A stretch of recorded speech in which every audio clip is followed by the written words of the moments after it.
DEI, attacking federal workers, really, blowing up the whole structure of government as we understand it under our Constitution. And so over the course of the last few months, well, really nearly a year now, I've been to 27 counties and been to about 80 events of various groups, including a number of indivisible chapters. And what I know from that is that folks on the ground get it. Folks on the ground understand that our democracy is at risk and we must stand firm against its destruction. They understand that what's at stake here is not just our structure of government, the checks and balances and the role of the branches and the things that we learn about, hopefully, in school. But what's also at stake is our history and our struggle for equality and justice. Donald Trump is a direct and existential threat to those values, to those American values. And so what do we have in the way of leadership on this front? We have leadership at the grassroots level. I've met you all. You're working hard. Not all of you, but many of you. You're working very hard on the ground to try to keep our democracy afloat. And where are our senators? Senator Hickenlooper has been, in my view, missing in action at a moment when he needs moral clarity. And this includes the immigration issue in particular. He is just now starting to become aware of the fact, at least via his Facebook page, that the immigration policy of Trump is extremely destructive to our communities. What he hasn't done is connect that to white supremacy. He hasn't connected Trump's abuses to Christian nationalism. Until we speak firmly and openly about the ways in which Donald Trump is trying to destroy our democracy, we can't expect to bring people along, independents and even Republicans. And so it's absolutely important in this moral moment that we find our voice and call things exactly the way they are. Hickenlooper sees this struggle as fundamentally a policy one. And I confirmed that by looking at his Facebook feed yesterday. Like, Trump is a bad actor on a policy front, but guess what? Hickenlooper does not have the progressive policies that are necessary to really defeat Trump. And that's the problem right there. That's how we ended up with Trump.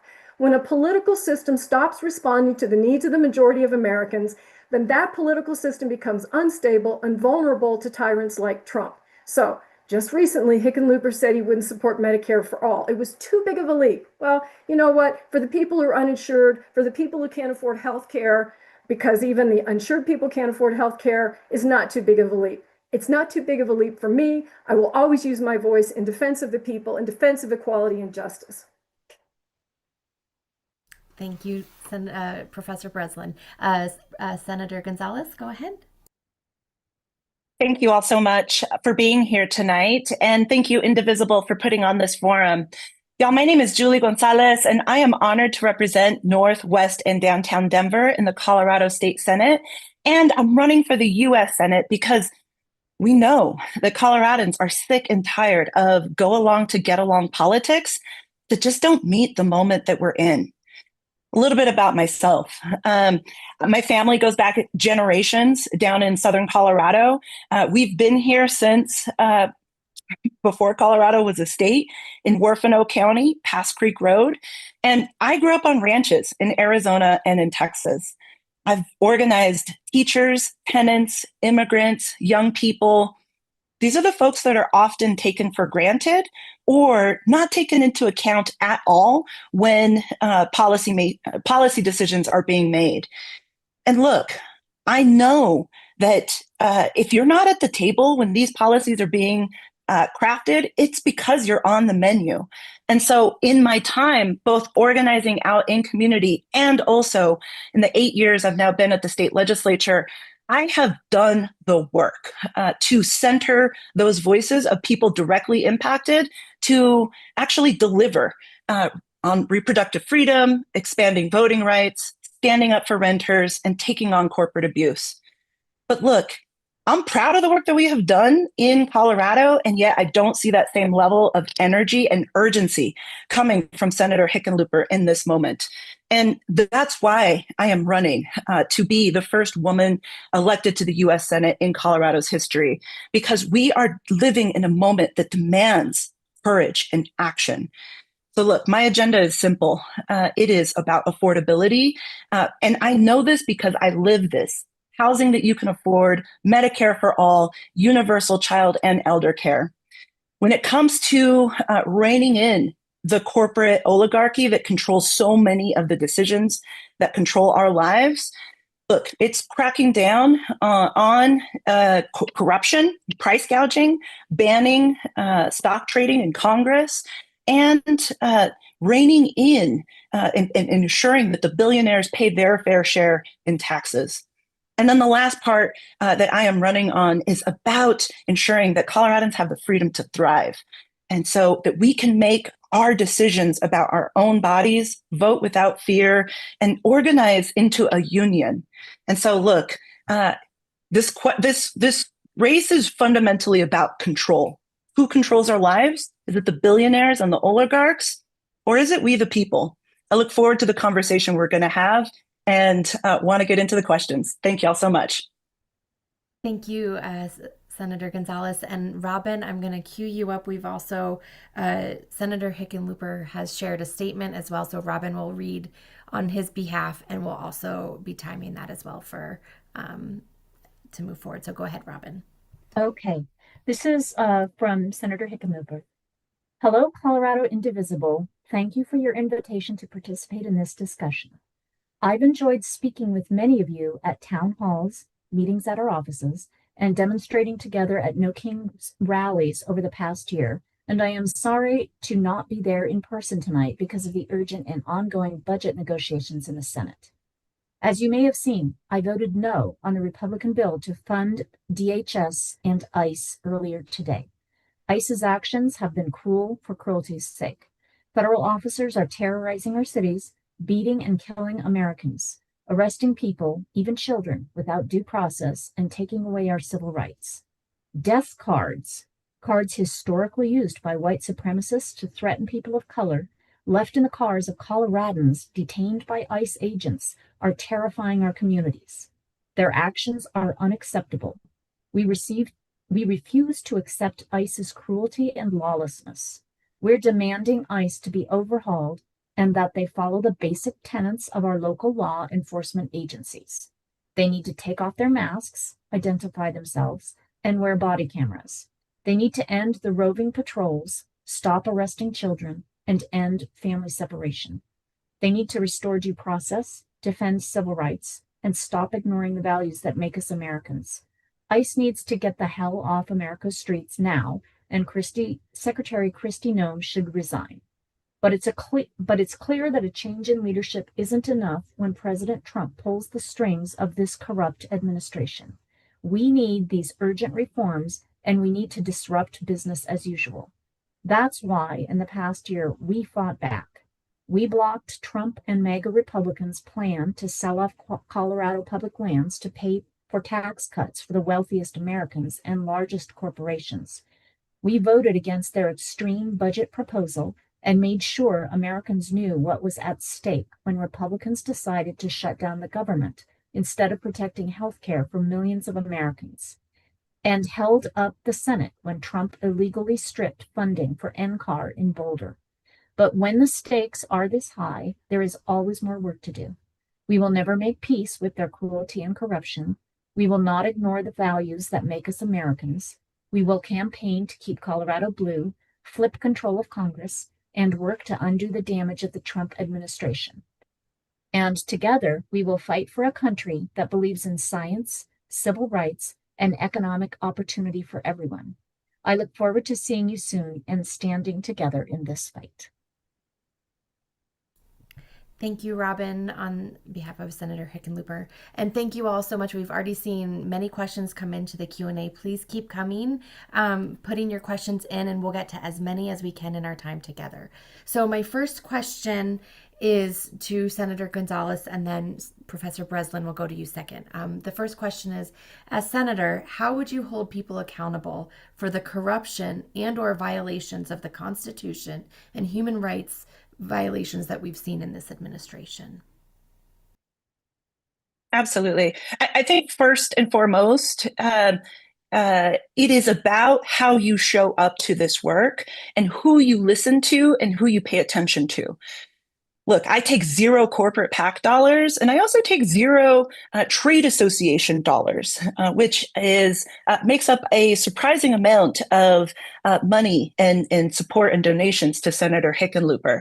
And that changes when you take that type of money, that changes who you listen to.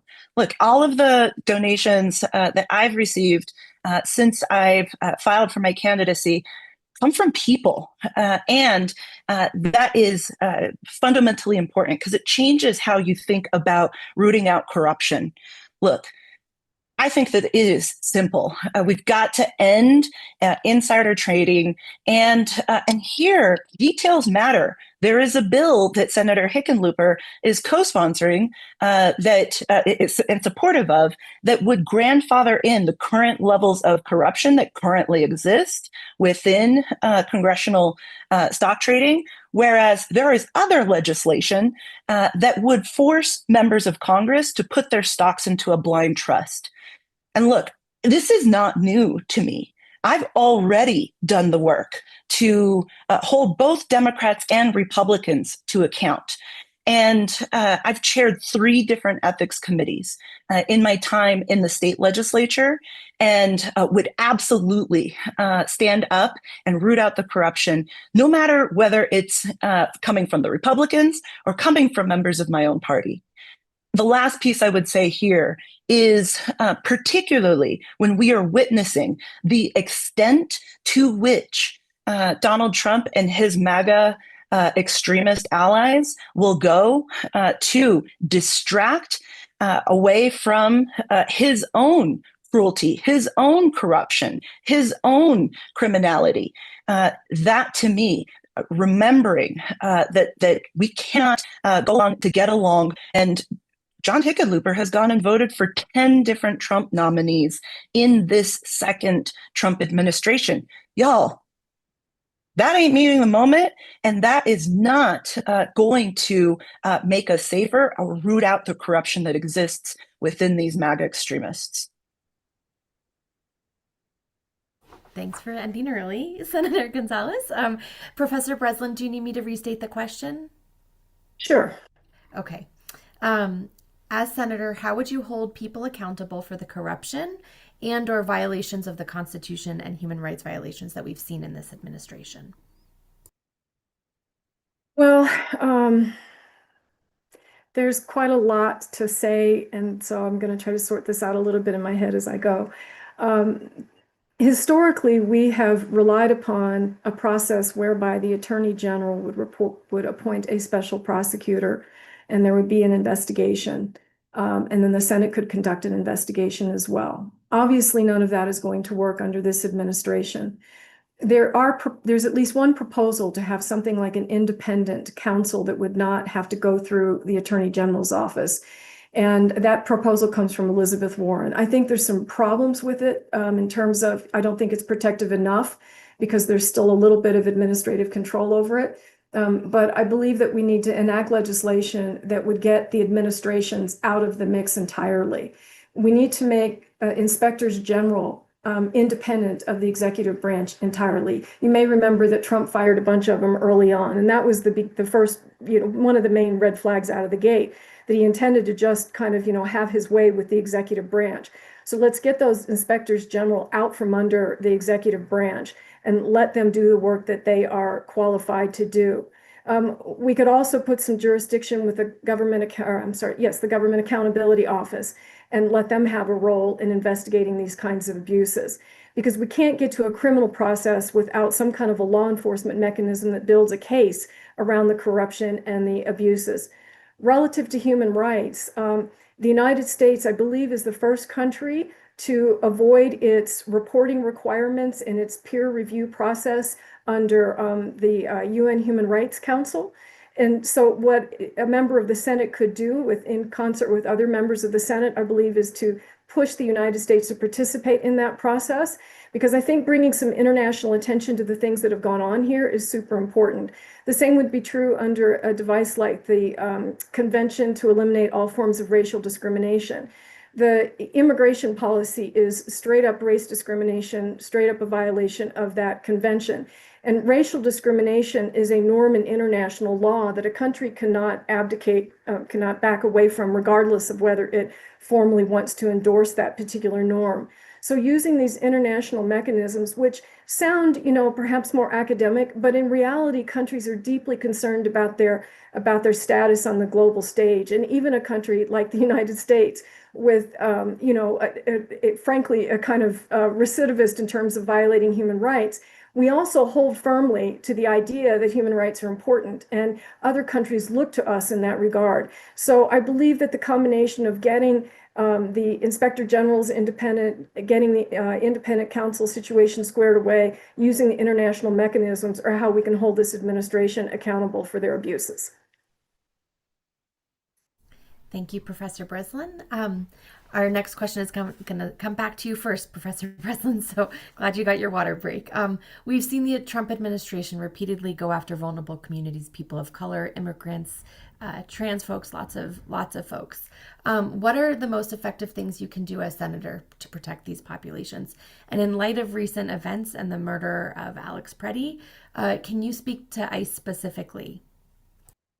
Yeah, I mean, I just put some stuff up on my Facebook page. Let's see if I can remember what I just wrote. But right out of the gate, I mean, and frankly, I was impressed by Hickenlooper's statement. So yay, right? Like, I think he's coming along. But right out of the gate, it should have been happening that regular communication with the entirety of the state be occurring around Trump's abuses. And that certainly includes abuses against marginalized communities, LGBTQ, immigrants, communities of color, et cetera. So right out of the gate, the first thing is to use the Senate office as a platform to communicate the ways in which Trump and the rest of the administration are violating people's rights and really sowing fear and, in some cases, terror at the policies that they're pursuing. Because, what's that statement that sunlight is the best disinfectant? And we don't have enough sunlight around this. And when someone like John Hickenlooper doesn't talk about this in a forceful way or even at all, people who aren't paying attention won't understand exactly how dangerous this rhetoric is. The attack on the DEI programs, that could be legally and legislatively put back in place. So that's another thing to do. Enact in law affirmative action requirements that Trump did away with through the executive order process. You could legislate that back in. And you could get back to where we were before Trump did away with all of that. You could form regular, I hesitate to use the word advisory committee because in federal law that has some specific terminology, but you could certainly have an informal, regular set of meetings with faith leaders, attorneys who are conversant in the immigration issue, immigrant communities themselves, and really understand what are their asks of the office. What would they like me to do as a U.S. senator to make them feel safer? Get into those damn facilities everywhere you can go, because as I read the law, you can go into ICE facilities all over the country. You don't have to just do it in Colorado. Get to all of them. Start documenting the abuses. Maintain a database. Have a portal so that people can report anonymously what they're dealing with to the extent that they want to do that. And so really use the office as a way of documenting the abuses that Trump is inflicting on communities of color, on LGBTQ people, on immigrants. And I think, as I say, as sunlight being the best disinfectant, if we use the bully pulpit of the Senate office to help Americans understand, Coloradans, of course, too, but all of the independents, the news media, how many people really understand at the granular level all of the ways that Trump is making people's lives, marginalized communities' lives, so very difficult? And that would be a charge that I would take close to heart, because frankly, that's my motivation for this race. Because I will not stand by as an American citizen and watch Donald Trump destroy decades, centuries of advocacy toward greater equality and freedom in this society. And, nothing less will ever be satisfactory to me. Thank you, Professor Breslin. Senator Gonzalez, would you like me to restate the question? Yes, please. Thank you. Okay. We've seen the Trump administration repeatedly go after vulnerable populations such as immigrants, people of color, LGBTQ populations. What are the most effective things you can do as senator to protect these populations? And in light of the recent events, the murder of Alex Purdy and others, can you speak specifically to ICE? Certainly, certainly. Look, I have long said, both as an organizer and in the state legislature, that immigrants, trans folks, Muslims, poor people, anybody at margins are the canaries in the coal mines for how extremists, tyrants, and dictators try to divide and conquer. And look, the way that I combat that is by centering the people directly impacted, the people most at margins, center them in my policy making, because that's how you end up with better policy. Might take longer, might require a little bit of extra work in going to communities that, like I said earlier, are often either taken for granted or forgotten about entirely. And when you do that extra work to actually listen to people, to ensure that your policies are correct and sound and will be implemented with fidelity, you end up with transformative policy that ends up making concrete changes in people's lives. Look, it's not new to me, but it is apparently new to John Hickenlooper. I appreciate his no vote today. But we do know crisis exacerbates inequality. Back during the COVID pandemic, as I was organizing vaccine equity clinics and making sure that people at the margins were able to get access to the life-saving vaccines, he was out here voting against COVID relief for immigrants. He voted to make it harder for people seeking asylum to continue receiving those protections. So look, when it comes specifically to ICE, we have to, I believe that I'm only 42 and I'm older than ICE is, right? ICE was formed in 2003 following the 9/11 terror attacks and the fear mongering that took place, right? That conflated immigration status, criminality, and Muslim identity, right? That then said, okay, well, if you can't prove your Americanness, you should be subject to scrutiny and inspection. And so, look, I believe abolish ICE and replace it with a system that actually extracts the profit motive out of surveillance, enforcement, detention, and removal, and then ensure that there is due process, access to legal counsel, and a path to citizenship for all who seek it. That is how we actually treat every human being with the dignity and respect that our Constitution requires. Thank you, Senator Gonzalez. The next question is going to come back to Senator Gonzalez first, so just be ready. We know the healthcare system in the U.S. is broken. What policies do you support and actions would you take to achieve an affordable healthcare system? Absolutely. Look, this is, for me, both a simple answer and a complicated answer, because it is extract the profit motive out that exists at every step of the healthcare system, right? And replace it instead with Medicare for all. We have seen already when the U.S. Congress was negotiating the Affordable Care Act, right? The extent to which the pharma lobby was able to kill the public option, right?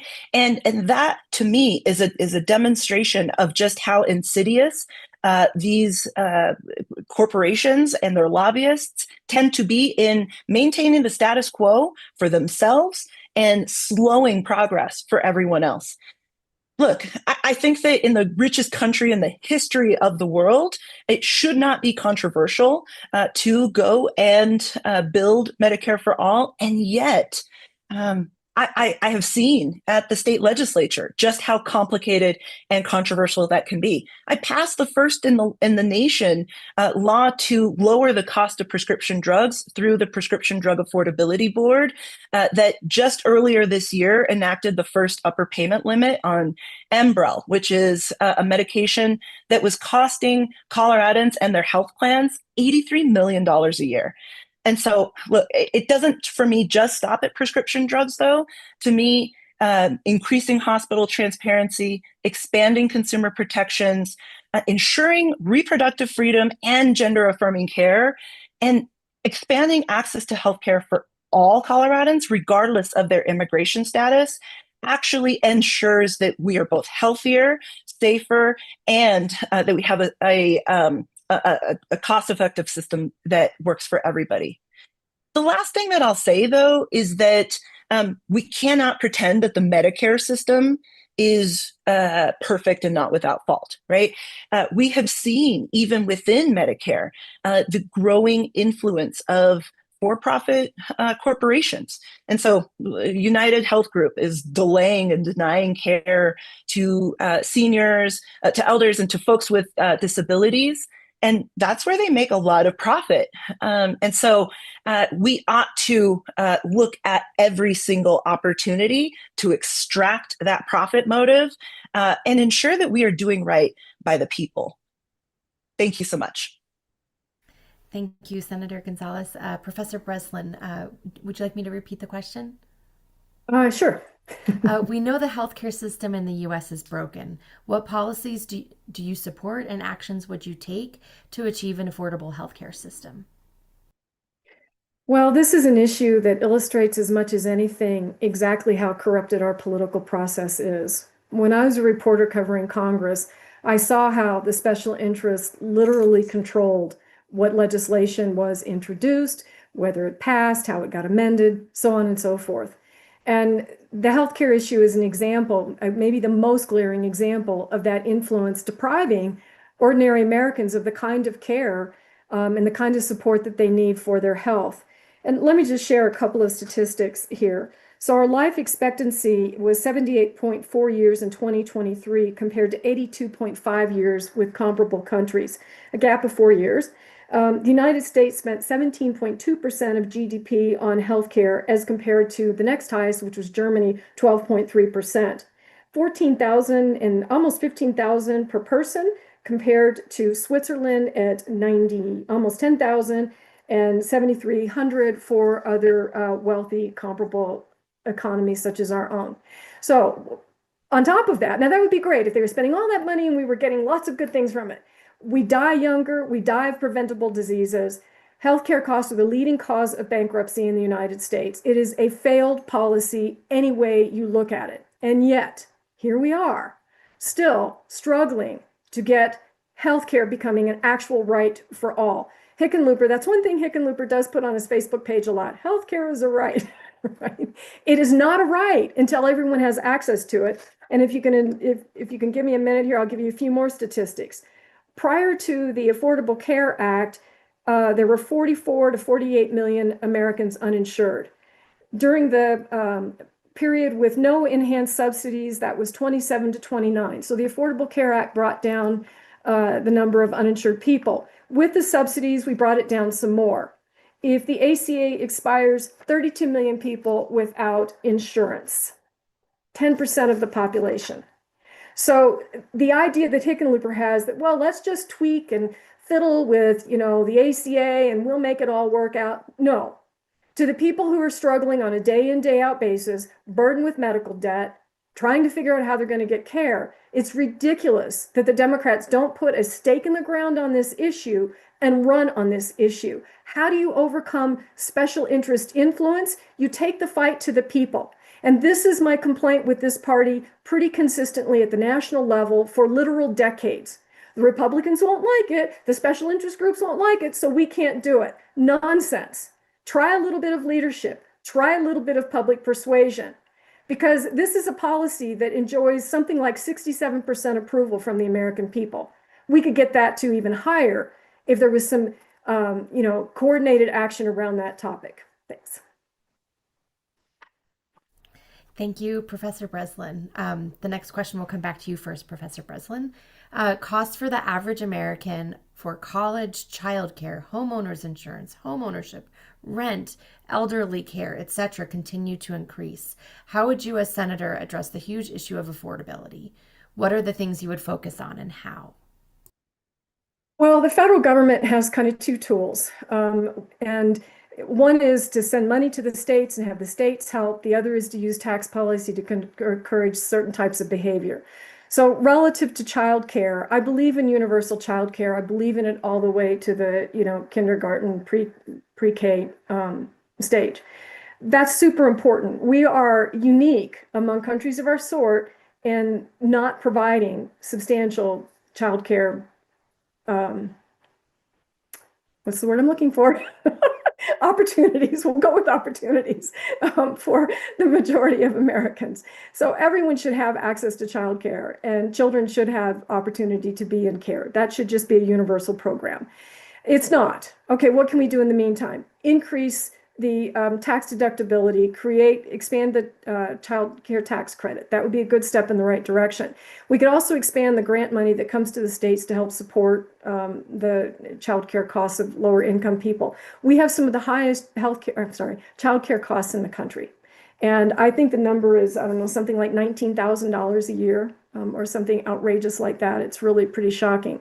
Relative to housing, housing is something that we'd have to deal with, I think, from a tax standpoint. And my thought would be to provide a tax credit, which could help offset the costs of the high housing. A down payment assistance program. There's some proposals out there already in Congress, anywhere between $15,000 to $50,000, enough to get people out of rental properties and into their own home, because home ownership is a pretty reliable way of building actual wealth, and rather than just continuing to pay rent. And we could also subsidize lower income housing. We could have more public housing. I think that would be a good idea too. And we could encourage businesses via tax policy, construction companies via tax policy, to build more starter homes. So one of the problems that we have here in Colorado is that there's a gap between the homes that are being built and the homes that real people need. And closing that gap, that's a free market function of what those companies want to build. And by the way, there's a relatively small number of them. Private equity companies buying up housing, driving up the price of the houses, taking them off the market, using them for rentals, that's a factor too. Trump actually has done something about that. And here again, this is where Democrats could be leading and we're not leading. And there's actual Democratic legislation to deal with these issues, but you can't get Hickenlooper and other centrist Democrats to get anywhere near it. Food costs, let's look at the corporate corruption. Let's look at the price fixing that's going on. Let's look at the way that they're colluding and affecting the price of everything, because we can go to the grocery and see what's going on there. And so, more aggressive consumer protection is really called for. When Trump went after the Consumer Financial Protection Bureau, I was shocked by the silence of Democrats. This was Elizabeth Warren's pet program. Sorry to cut you off, Professor Breslin. No, it's all good. Senator Gonzalez, cost for the average American for child care, college, homeowners insurance, home ownership, rent, cost for elder care, etc., continue to increase. How would you, as senator, address the huge issue of affordability, and what are things you would focus on and how? No, absolutely. Thank you so much for this question.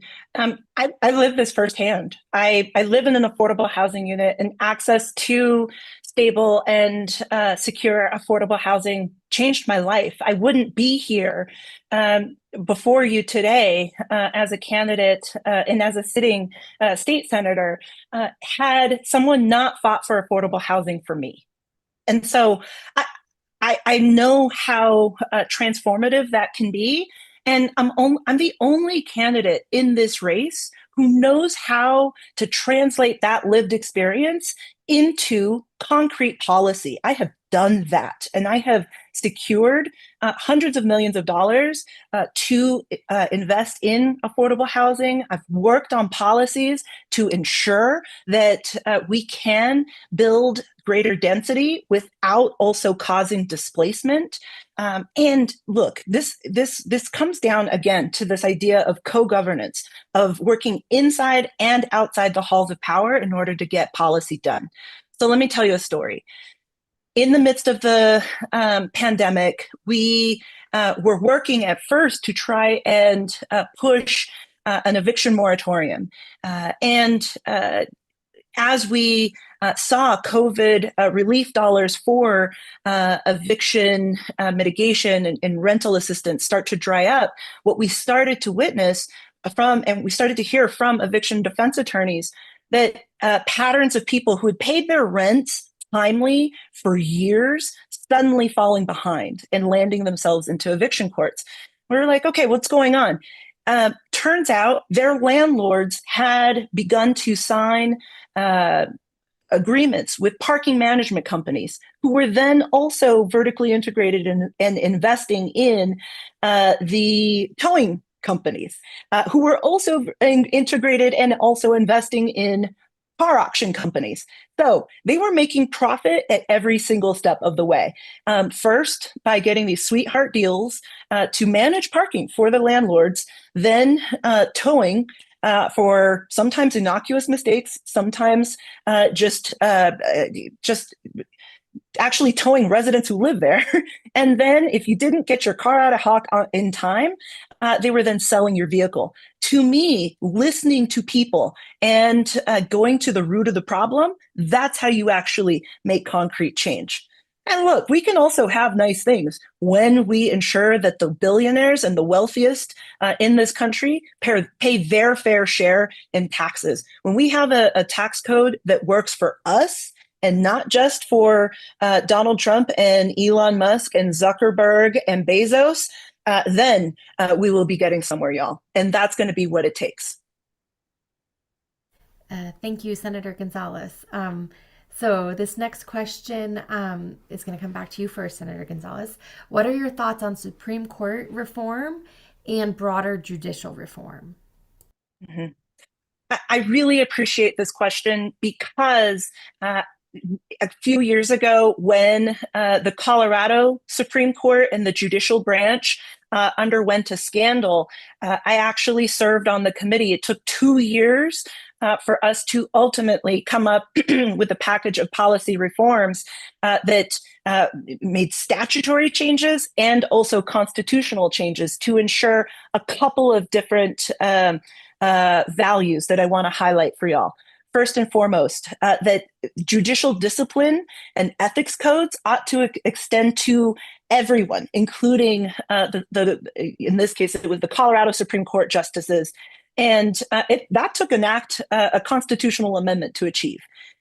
So that experience informs my perspective on how I think about reform for the U.S. Supreme Court.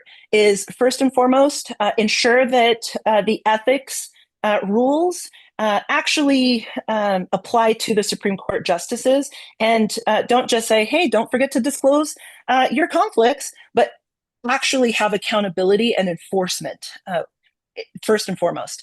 Second, I do support the concept of expanding the U.S. Supreme Court. The Judiciary Act of 2021 expands so that there would be one justice per circuit, and they would expand from 9 to 13. And I support that policy, that legislation.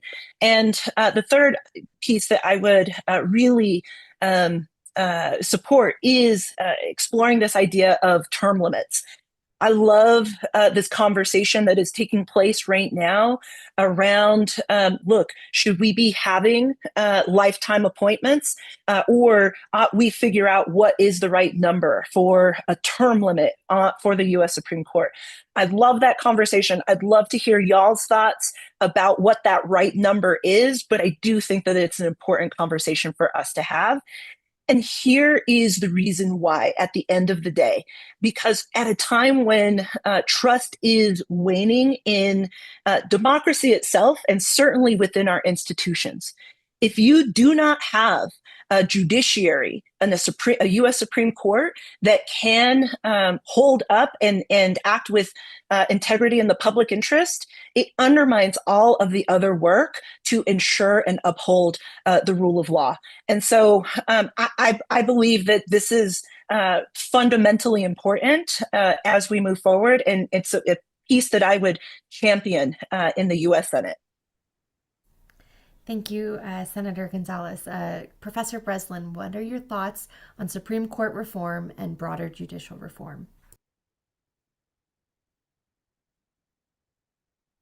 Well, this is an issue that is maybe a bit more complicated for me as somebody who teaches political science. So I'll preface my remarks with that. Because under our system of government, the judicial branch is intended to be outside the electoral process in a significant way. And so some of you folks might remember Amendment 2 all the way back to 1992 when Colorado voters went to the polls to deprive LGBT people of civil rights. And by a 52-48 vote, 52% of Coloradans said, yeah, let's not do special rights for LGBT people. Well, of course, it wasn't special rights, it was just equal rights. But nevertheless, that was how it was billed and sold, and people voted in favor of it. It was overturned by the Colorado Supreme Court as being a violation of the US Constitution, and also at the US Supreme Court on similar grounds. And the opinion is really interesting reading because Justice Scalia, who is somebody that I seldom, if ever, agreed with, was in favor of allowing Coloradans to discriminate against LGBT people. But the other justices were not. And so here's the question that I'm sort of putting on the table for us to consider. That when we turn the court into a body that is a lot like our legislative body, where it has to look around and figure out what the public thinks about a particular issue, do we make it more or less likely to uphold the rights of marginalized, vulnerable people? And our founders believe that the more political influence, meaning the more the voters could get to the judiciary, the less likely it would be to be able to stand against majoritarian power. And so I offer all of that to say that I have to understand more fully what a term limit proposal would do. Are we just churning people on the bench? And to what end? Are we thinking we'll get better qualified people? We'd get rid of out of the gate, like if the Senate was to pass that tomorrow, we'd get rid of presumably Clarence Thomas first and then John Roberts second. But then guess who's up next? Sotomayor and Kagan. And so that door is going to swing both ways. We're going to get rid of justices that we don't like, and we're going to get some that we're going to lose some of the ones we do like. On top of that, what's that confirmation process going to look like for the new ones that come in? If we get another Trump or even just another, standard issue Republican president who's not particularly concerned about upholding individual rights, then what happens to that process? I absolutely stand in favor of, strict ethical guidelines, of course, and restrictions that we hold them accountable for, and also reform of the shadow docket. But the other provisions I'd need to think about more in terms of our overall structure of government. Thank you, Professor Breslin. This is our last question before we go to Q&A from the attendees this evening. Professor Breslin, we continue to see Senate Minority Leader Schumer not meeting this moment. If you were our senator, what would you do to push for a stronger opposition to President Trump? Boy, that is the understatement, right? Yeah, I mean, it is maddening. And it's maddening for me watching so many Coloradans and Americans out in the streets, meeting at kitchen tables, in living rooms, and churches, and schools, and everywhere, trying to figure out how to defeat Donald Trump and fascism. And then you got Chuck Schumer, and not too long, what was it, a week ago, he goes to the Senate of the floor to talk about affordability, right after, on the heels of the Renee Good killing. Like, seriously, dude, read the room, understand what's at stake. And so for me, Schumer I do tend to think favorably toward term limits for members of Congress. That does have my attention because Schumer is exactly an example of why we need term limits. He is so far detached from reality. And look, when I was covering Congress, I could see how insulated they get because they kind of hobnob with each other and they kind of stay in their own little bubble. And, special interest people, lobbyists and their staff and each other. And that makes for a fairly skewed view of what's going on in the world. So, we need to send progressives to Congress. We need to get progressive senators in particular, and we need to be expressing ourselves very firmly that someone like Chuck Schumer, anybody who's failed the party consistently. And how do we know that he's failed? The polling shows it. Americans don't have faith in Democrats anymore. That's how we got Donald Trump. And so if we're going to win back faith, then leaders like Schumer should just have the good sense to step aside. I mean, that is a leaderly thing to do. When you are no longer getting the job done, step aside and let somebody else enter the fray. But of course, he hasn't done that. So he has to be forced to do it. And there are costs. Like the Senate is a hierarchical place. and there are costs to fighting that fight. And so you need your colleagues to join you in that struggle. But I have been saying pretty consistently that Schumer has to go, and I would do whatever I could as a member of the Senate to try to make that happen. Because Democrats, here's the thing, like if we keep sending the same kind of people to Washington who have this sort of, centrist, let's not rock the boat, let's not anger our corporate donors. They have that same mindset. We're going to have the situation that we have now. And here's the thing, if we are blessed to get rid of Donald Trump and save our democracy, we will face this again. What I can tell you, someone with a political science background, fascism comes out of a disaffected population. And so it's absolutely essential that people like Schumer go. Thanks. Thank you, Professor Breslin. Senator Gonzalez, we continue to see Senate Minority Leader Schumer not meeting this moment. If you were our senator, what would you do to push for a stronger opposition to President Trump?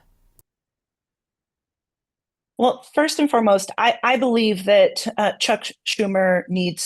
Schumer needs to step down. As a U.S. Senator, would not support his candidacy to serve in a leadership position.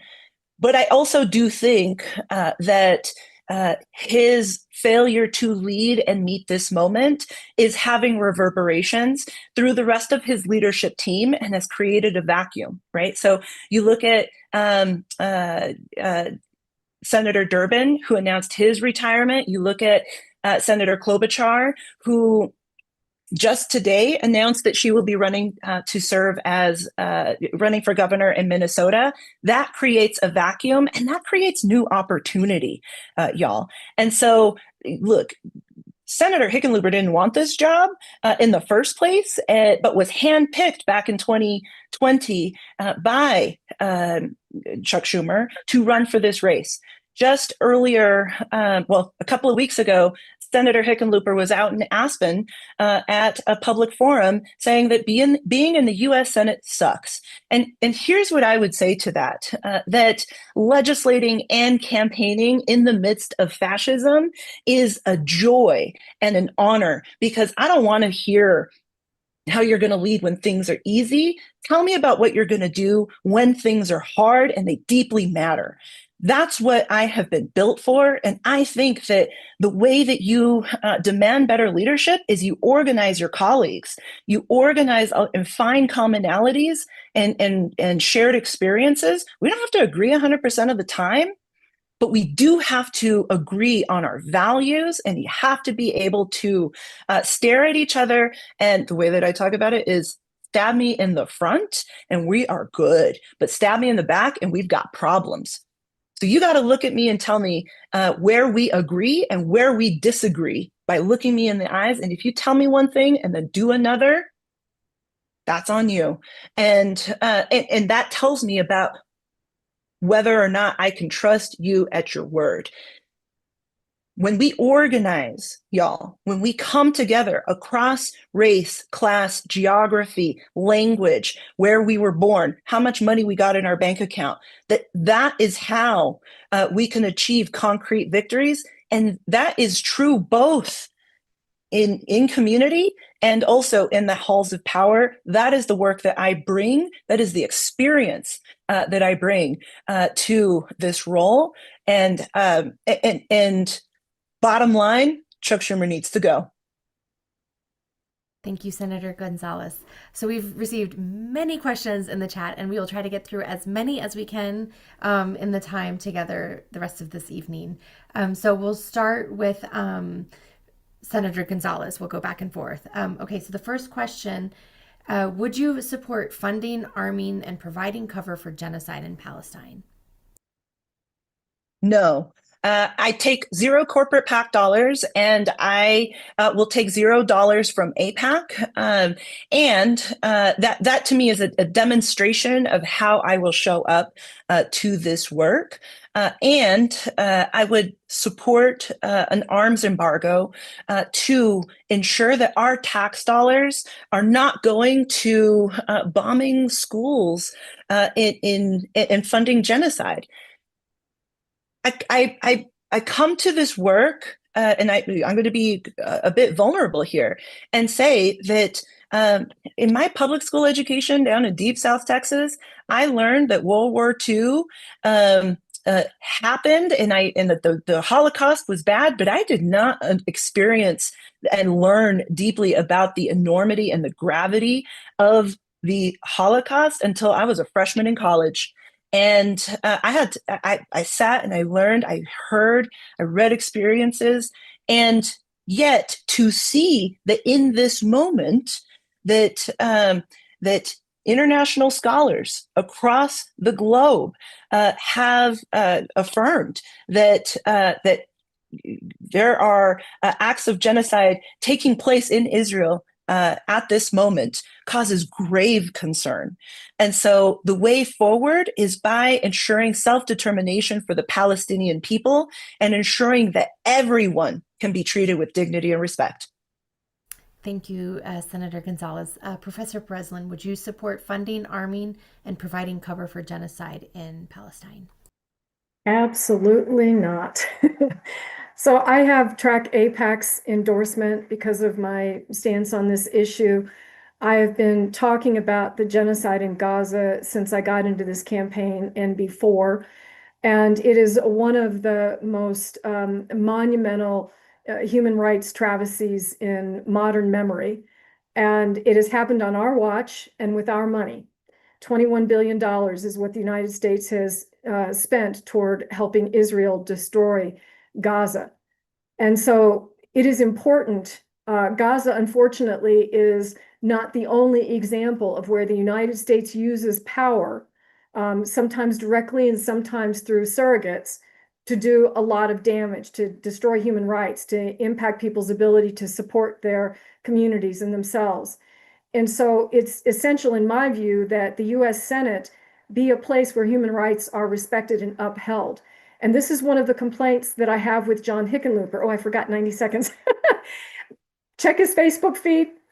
Nothing, one post about Palestine, nothing about the genocide that I could find on his official page. Thank you, Professor Breslin. So we'll go back to you first on this next question. What are your ideas for addressing the decision and the impacts of Citizens United? Let's see. Okay. Well, one thing I'll say out of the gate is that the problem of money in politics predates Citizens United. I was a little shocked to learn this, but I recently came to understand this. We need to legislate to the extent that we can without violating the Constitution to control that flow of money. And I think one of the things that we could do without sort of messing with the Constitution is for parties, including the Democratic Party, to set its own internal limits about how money is going to be spent and what candidates will pledge to do. Now, this isn't going to help with the Citizens United flow, but it would at least sort of balance things out in terms of the overall spending, hopefully.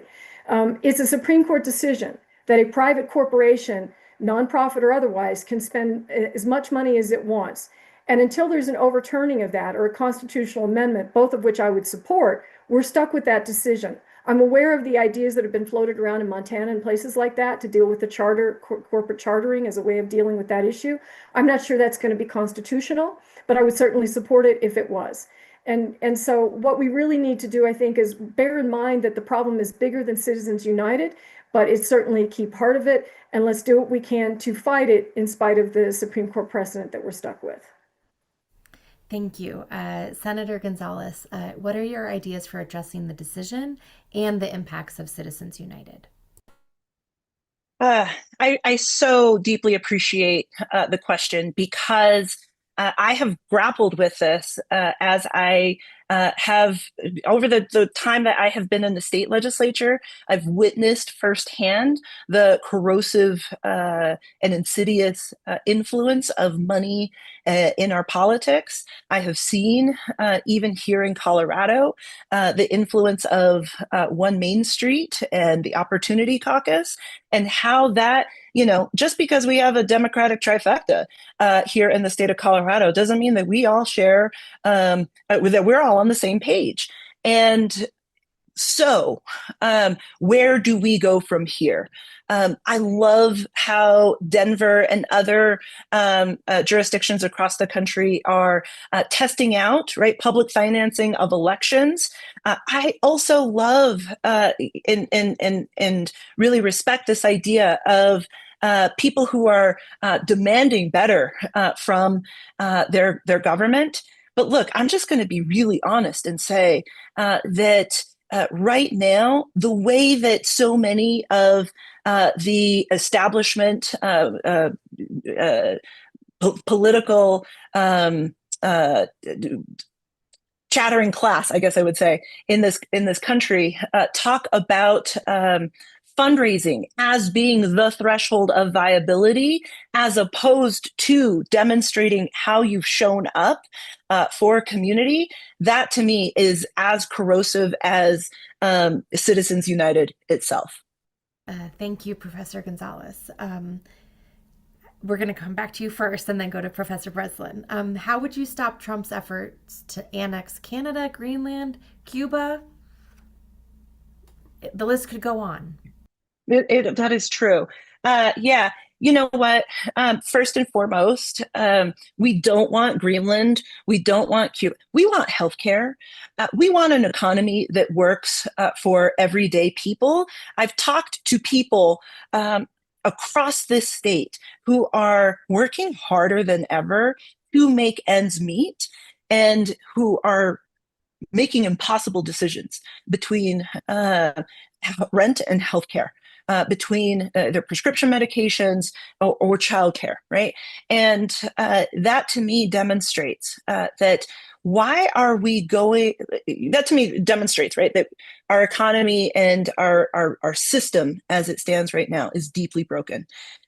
And instead of focusing in and addressing the challenges that confront us, Donald Trump is now pursuing this imperialist petty temper tantrum, and we're not here for it. And look, it all comes down at the end of the day to oil and power. But what I know to be true is that if you don't have institutional power and if you don't have a ton of money, when you organize people, y'all, you can be five fingers or you can come together and you can be a fist. And that's going to be how we need to stand up.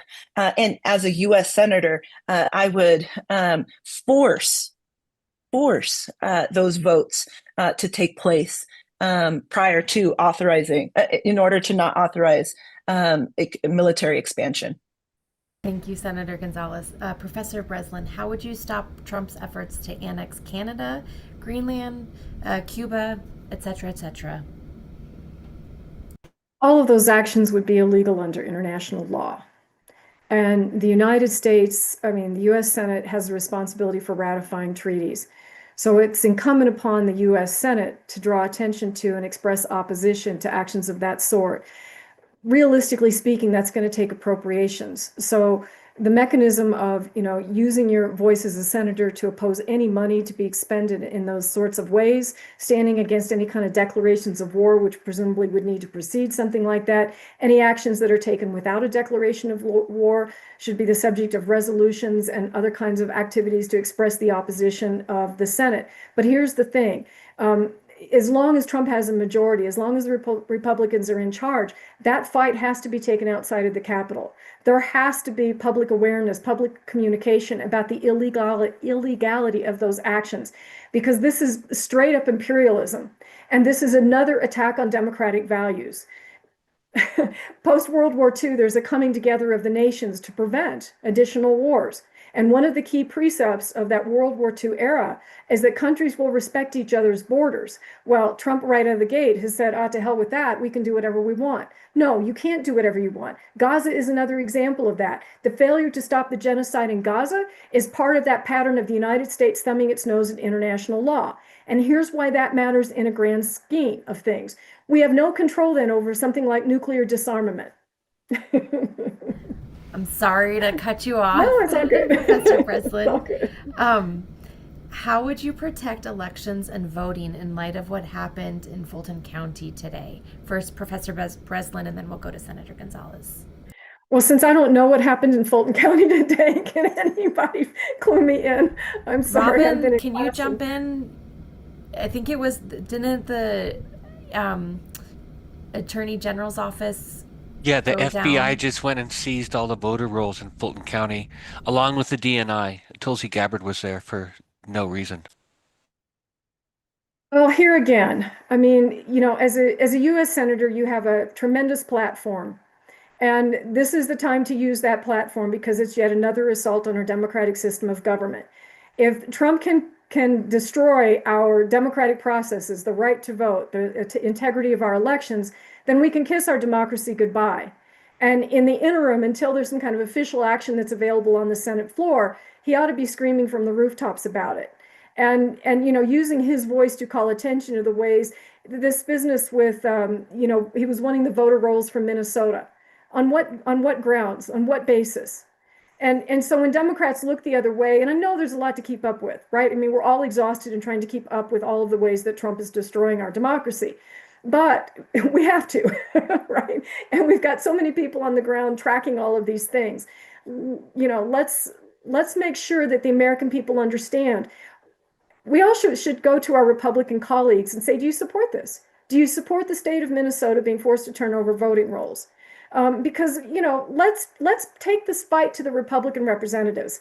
Heather Cox Richardson said that today, and I've been thinking it for quite a long time. As a U.S. senator, I would not let the fact that I had the lofty title of senator stop me from knocking on Lauren Boebert's door, or Jeff Hurd's, or anybody else's, to say, do you really stand with this administration? Do you really support voter rolls being turned over to the to wherever they're going to go?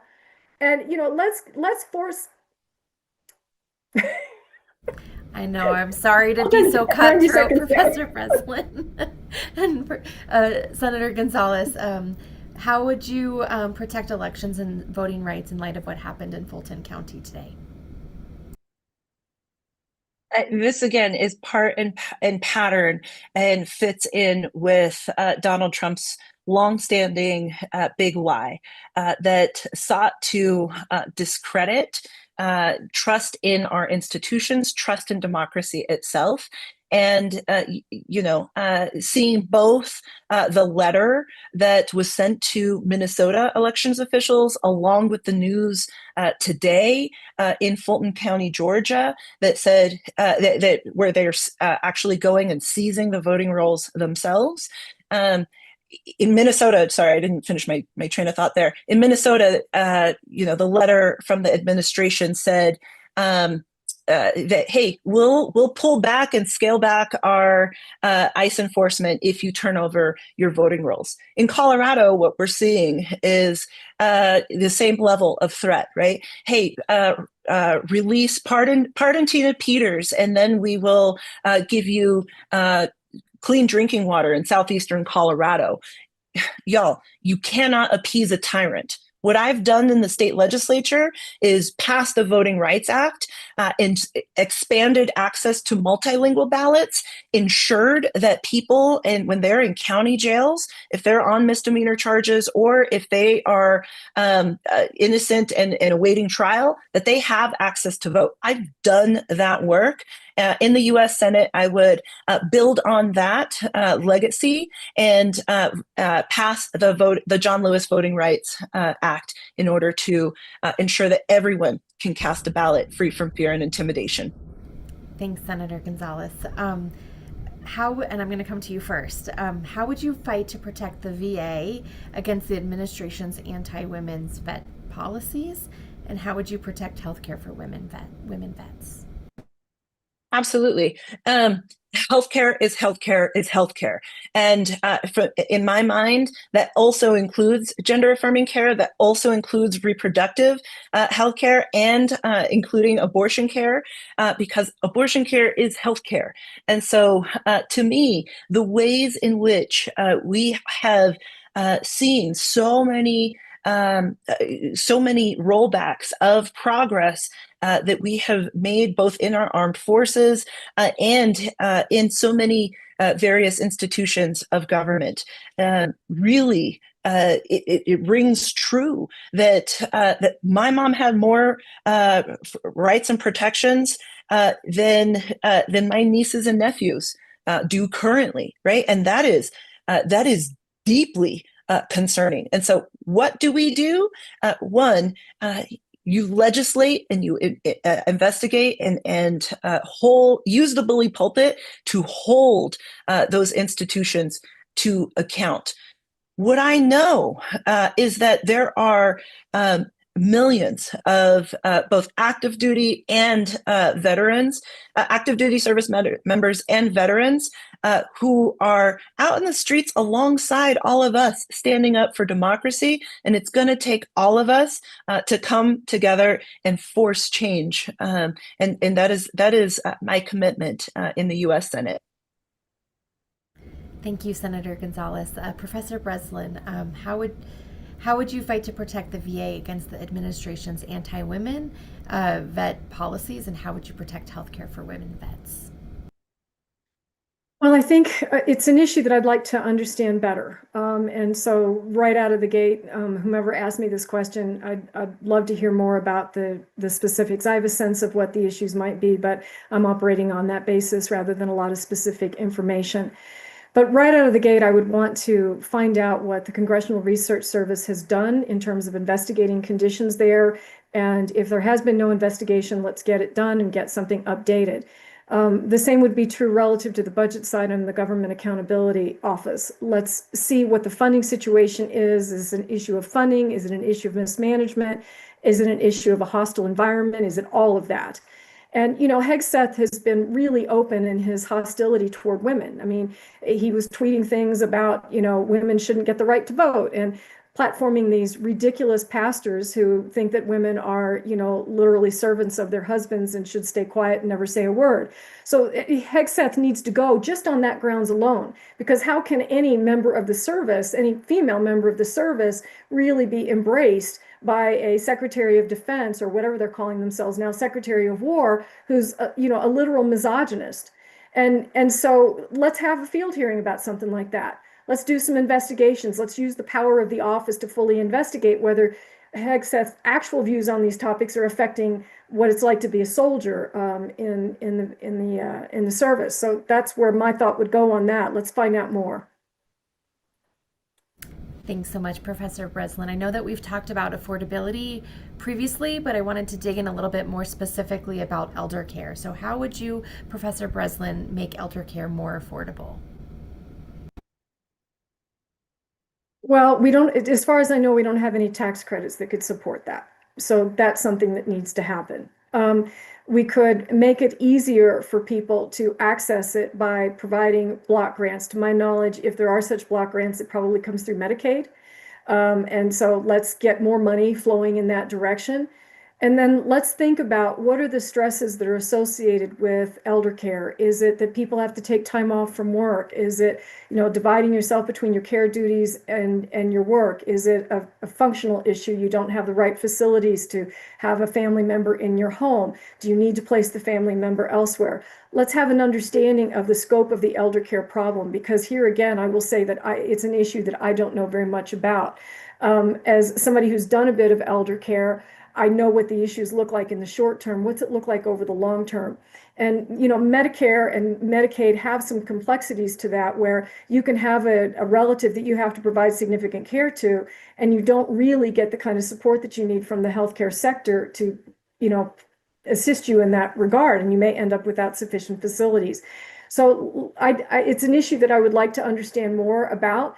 But my go-to would be tax policy and federal funding. All in all, we need to uplift people and spend our money appropriately. And we're not doing that now with a nearly $1 trillion defense budget, with $21 billion to wipe out Gaza. Let's put the money back where it's needed.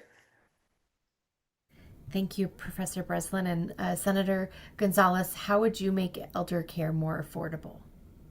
Absolutely. There are a couple of different issues that I think are playing out here. First and foremost, we are witnessing a hollowing out of the the economy, as we are witnessing, right, the wealth gap between the haves and have-nots, we are seeing a hollowing out of retirement and pension programs, right, and consequently, Americans are working longer because they don't have the retirement savings to be able to retire. B, the housing crisis that I think is particularly acute here in Colorado, prevents people, elders who maybe have a 5-bedroom house and want to downsize, but they can't find an affordable place to move into. And so that creates that housing crisis is also exacerbated. The third thing I would say is assisted living, and the care. The people who provide that care are some of the most underpaid, and the corporations that control so many of the assisted living care facilities are deeply in need of regulation, and the workers deeply in need of more ability to unionize. And so those are just a couple of ideas off the top of my head on how to actually tackle the cost of elder care at this time. Thank you. And I'm sorry to be the timekeeper because it disrupts both of your thoughts and incredible ideas. I think we probably have time for just like a couple questions more before we close out. Do you, so we're going to start with Senator Gonzalez. Do you support putting restrictions on the use of AI? And if so, what kind?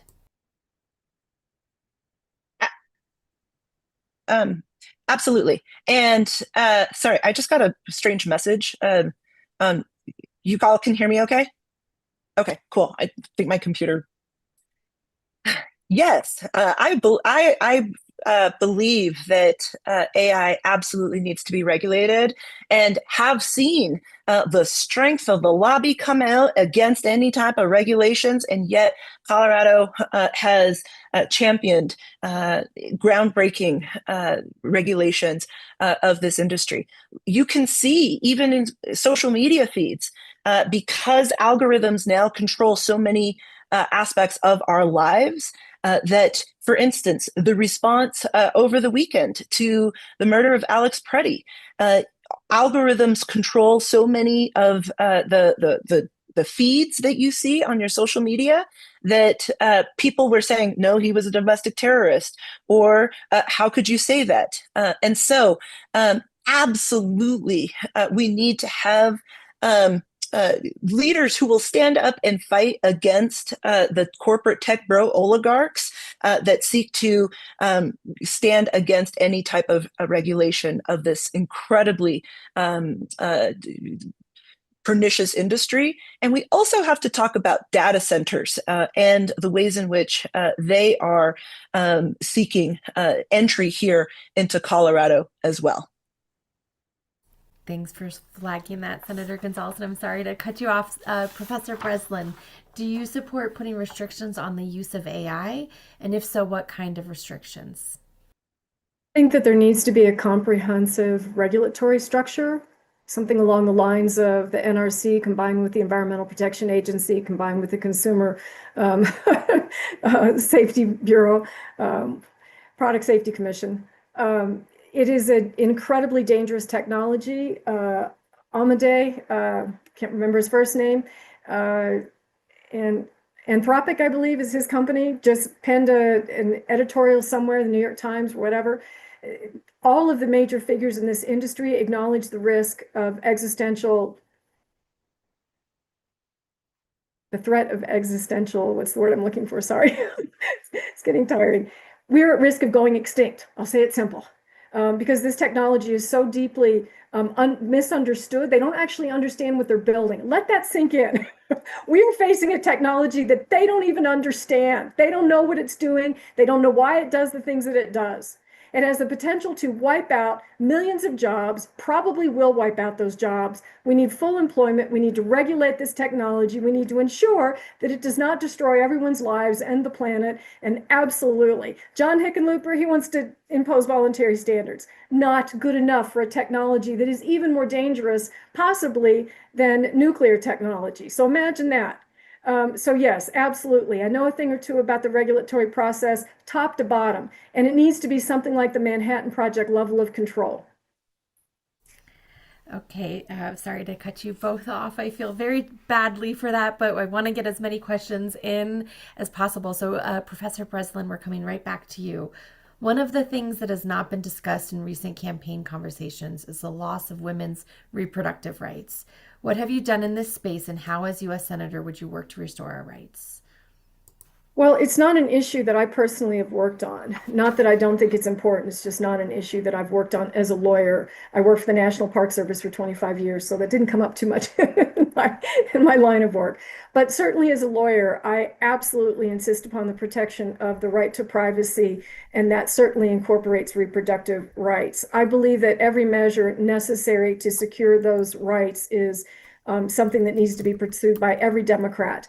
And, the Comstock Act, for example, needs to, we need to modify that so that it can't be used to deprive people of the abortion pill. And we need to make birth control more accessible, because let's face it, Project 2025 is a patriarchal vision of what a woman should be. And it grounds the reality of a woman's existence entirely in their ability to be reproducing children and to be wives. And so it's not too hard to understand that this is their objective, is to take away our freedom so that we are dependent upon our husbands, that we have very few career opportunities, and all of that gets reinforced by depriving us of access of birth control. And this is a tried and true tactic of oppressing women. Take away our ability to control our autonomy, and you've got us under your thumb. And that's really what Project 2025 wants to do. That's what the patriarchs in the Trump administration, Russell Vought and all of those people, that's what they're about. And Democrats need to speak this, right? This is one of my other complaints. This is an overtly misogynistic administration. Where are the Democratic voices in the Senate saying that? Certainly not Hickenlooper. Thank you, Professor Breslin. Senator Gonzalez, one of the things that has not been discussed in recent campaign conversations is the loss of women's reproductive rights. What have you done in this space, and how, as a U.S. Senator, would you work to restore our rights? I passed the Reproductive Health Equity Act, and it was signed into law 3 weeks before the Dobbs decision was announced.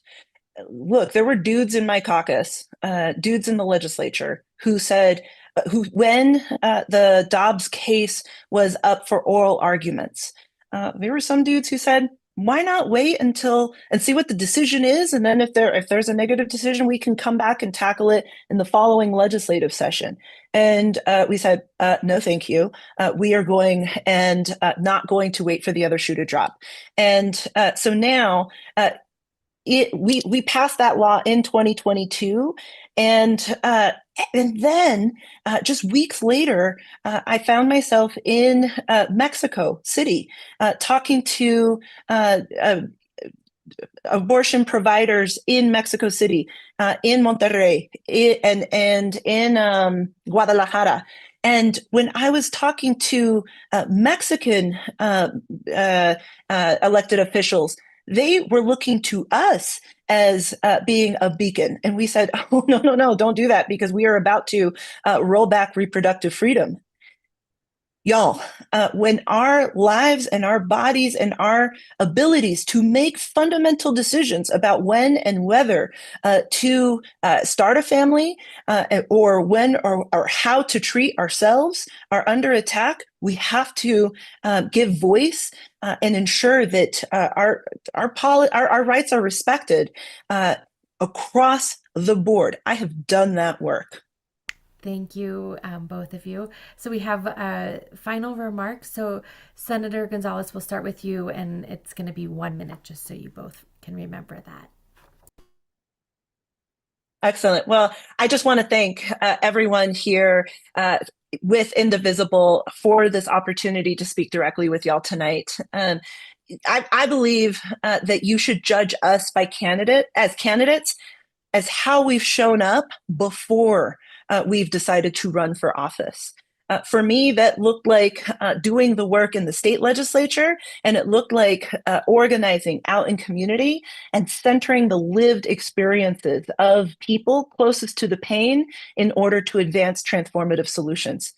This moment requires a fighter to stand up and to fight back against the go along to get along incrementalism that defines Senator Hickenlooper and his entire career.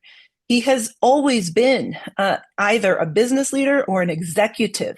I have passed more legislation than he has, and I know what it is uniquely to dig into the details, to read on Section 17, page 32, and to actually understand how to move forward. My name is Julie Gonzalez. I would be honored to earn your support. You can find out more about the campaign at julieforcolorado.com or hit me up on social media at Senadora Julie on all of the things. Thank y'all so much.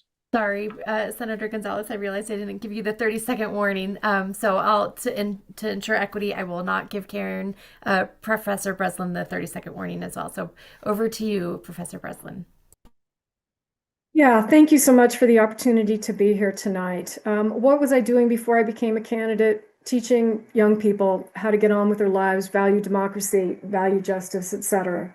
I worked for the National Park Service for 25 years, accessibility, communications, legislation, park planning. I was a public interest lawyer, done that work, continue to do that work. And before that, I was a journalist. So I bring a breadth of experience and knowledge about the federal government that I think that we need in this moment. In addition, I am a uncompromising voice, as I think you can tell, around all of these issues. I got into this race early because I was enraged about what was happening, and I have put myself out on the line for months trying to move the needle on these issues.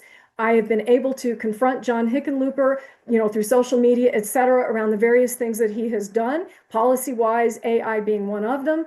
And that's an important step in the right direction, because going to Congress right now, going to the US Senate is as much about communication as it is about writing legislation. BreslinForColorado.com. Thank you, Professor Breslin. And thank you all so much for your time. Thank you both for joining us in conversation today. Thank you to the Denver Women's DWBC. Sorry, Robin, I don't remember the exact acronym. And thank you to the Indivisible team, Indivisible Colorado, for all the work you've done to get this forum up. Senator Gonzalez and Professor Breslin, we had over 113 unanswered questions, and I invite you to look at them for future conversations in meeting with voters or live streaming or other sort of messaging. There's lots that people want to know, and we couldn't get to all of them. Once again, thank you all for your time, and thank you for being engaged in this critical moment, and have a wonderful rest of your evening. Thank you. Thank you, you all too. Thank you so much. And thank you, Julie. Oh. Same to you. Take care, y'all. Have a lovely evening. You too. Bye. Bye.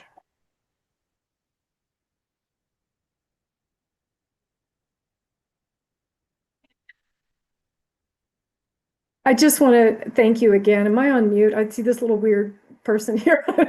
I'm not sure if the participants are still on. Okay. Well, there we go.